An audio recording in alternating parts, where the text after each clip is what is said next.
साल था 2014। इसी साल एक दुबले पतले लड़के को इंडियन टीम में सेलेक्ट किया जाता है महेंद्र सिंह धोनी के बैकअप विकेट कीपर के रूप में। लेकिन अगले 8 साल बीत जाते हैं और अगले 8 सालों में महेंद्र सिंह धोनी क्रिकेट को अलविदा कह देते हैं। इंडिया कई वर्ल्ड कप खेल चुका होता है, पूरी की पूरी इंडियन टीम चेंज हो चुकी होती है। इंडियन टीम से कई नए प्लेयर्स खेलने लगते हैं, लेकिन वो दुबला पतला सा लड़का अभी भी इंडियन टीम में अपनी जगह तलाश रहा होता है। उसे कई बार कई मौके मिले, लेकिन उन मौकों की एक खासियत थी कि वो मौके कभी भी लगातार नहीं मिले और उन मौकों का कोई मतलब नहीं निकला, जिसे दुनिया महेंद्र सिंह धोनी का बैकअप विकेट कीपर समझ रही थी।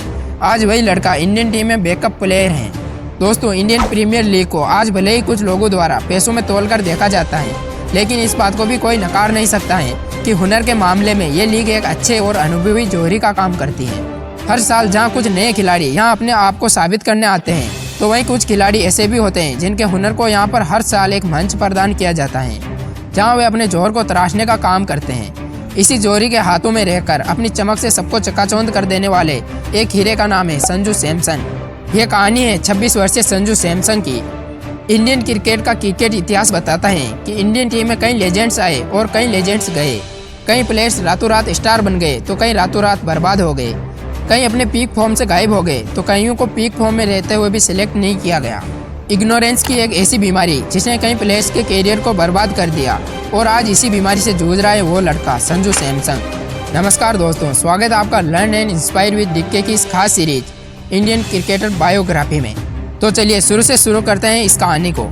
जब 17 साल का एक लड़का अपनी काबिलियत के दम पर IPL ऑक्शन में आता है, वो साल 2012 में KKR की टीम ने उसे अपनी टीम में शामिल किया। लेकिन अफसोस की बात यह है कि उस सीजन उस लड़के को KKR की तरफ से एक भी मैच खेलने का मौका नहीं मिला, और ठीक 1 साल बाद KKR की टीम ने उस लड़के को रिलीज कर दिया। अब साल था 2013 का, एक नया साल, और उस साल राजस्थान की टीम ने उसे अपनी टीम में शामिल किया।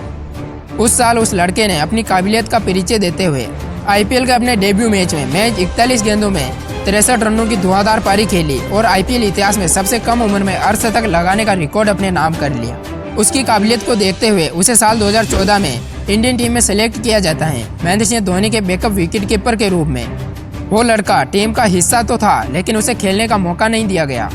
साल 2015 तक उसे इंडियन टीम में लगातार शामिल किया गया, लेकिन उस दौरान उसे एक बार भी खेलने का मौका नहीं मिला। लेकिन 19 जुलाई 2015 को जिम्बाब्वे के खिलाफ उसे इंडियन टीम में खेलने का मौका मिला। उसका T20 में डेब्यू होता है, लेकिन पहला मैच उसके लिए कुछ खास नहीं रहा और धीरे धीरे उसे इंडियन टीम से बाहर कर दिया गया। लेकिन उसकी काबिलियत ने एक बार फिर से सबको चौंका दिया। ऐसे हालात में वो इंसान हार नहीं मानता है। केरला को पहली बार क्वार्टर फाइनल में पहुंचाकर रणजी इतिहास का इतिहास बदल देता है, क्योंकि इससे पहले रणजी इतिहास में केरला की टीम क्वार्टर फाइनल मैच नहीं खेल पाई थी। यह पहली बार हो रहा था जब संजू सैमसन की कप्तानी वाली केरला रणजी का क्वार्टर फाइनल मैच खेल रही थी। उसकी इस काबिलियत को देखते हुए 2016 के IPL ऑक्शन में दिल्ली ने अपनी टीम में शामिल किया। दिल्ली की ओर से खेलते हुए संजू ने IPL में अपना पहला शतक लगाया। IPL में अपना पहला शतक लगाकर एक बार फिर से सेलेक्टर्स को सोचने के लिए मजबूर कर दिया। 5 साल बीत चुके थे अपना पहला इंटरनेशनल मैच खेले हुए। उसे टीम में जगह नहीं मिल रही थी। जो प्लेयर्स उसके साथ IPL टीम में खेला करते थे, वही लड़के अब इंडिया को रिप्रेजेंट कर रहे थे। लेकिन वो लड़का जो सबसे पहले इंडियन टीम को रिप्रेजेंट करने वाला था, वह अभी भी IPL और डोमेस्टिक मैच खेल रहा था। ऐसे हालात में इंसान के हाथ में लगती है तो सिर्फ और सिर्फ निराशा। ऐसा नहीं था कि उसकी परफॉर्मेंस बेकार थी, इस दौरान उसकी परफॉर्मेंस भी अच्छी थी, लेकिन हर बार उसे इग्नोरेंस का सामना करना पड़ रहा था। ऐसे हालात में उसके हाथ लगती थी तो सिर्फ और सिर्फ निराशा। धीरे धीरे वक्त बीता, साल गुजरे और एक नया साल शुरू हुआ।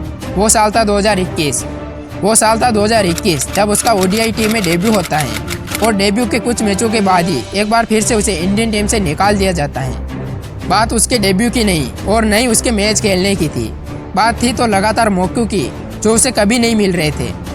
उसे टीम में सेलेक्ट तो किया जा रहा था, कभी किसी सीरीज में एक मैच, और उस एक मैच के आधार पर उसकी काबिलियत को मापा जा रहा था। उसे कंटिन्यू कभी भी मौके नहीं मिले और नहीं सिलेक्शन कमेटी उसे बैक कर रही थी। एक बार प्रेस कॉन्फ्रेंस के दौरान कप्तान रोहित शर्मा ने खुद कहा था कि ऑस्ट्रेलिया की उछाल भरी पिच पर हमें संजू सैमसन जैसे क्रिकेटर की जरूरत है, लेकिन 2022 के वर्ल्ड कप टीम में उसका नाम ही नहीं था। वो लड़का इंडियन टीम की ड्रेसिंग रूम का हिस्सा तो बहुत रहा, लेकिन प्लेइंग 11 में बहुत कम। आज तक सैमसन ने इंडियन टीम की ओर से महज 16 T20 मैच और मात्र 11 वनडे मैच खेले हैं। वो लड़का आज से ठीक 8 साल पहले इंडियन टीम में डेब्यू करता है और इस दौरान 8 साल बीत जाते हैं और इन 8 सालों में वो लड़का 16 T20 मैच खेल पाता है, जिनमें से 5 T20 मैच उसने साल 2022 में खेले। अब आप अंदाजा लगा सकते हो कि संजू सैमसन को लगातार कितने मौके मिले। उम्मीद है कि यह इग्नोरेंस का दौर जल्दी खत्म होगा और संजू सैमसन को लगातार मौके मिलेंगे।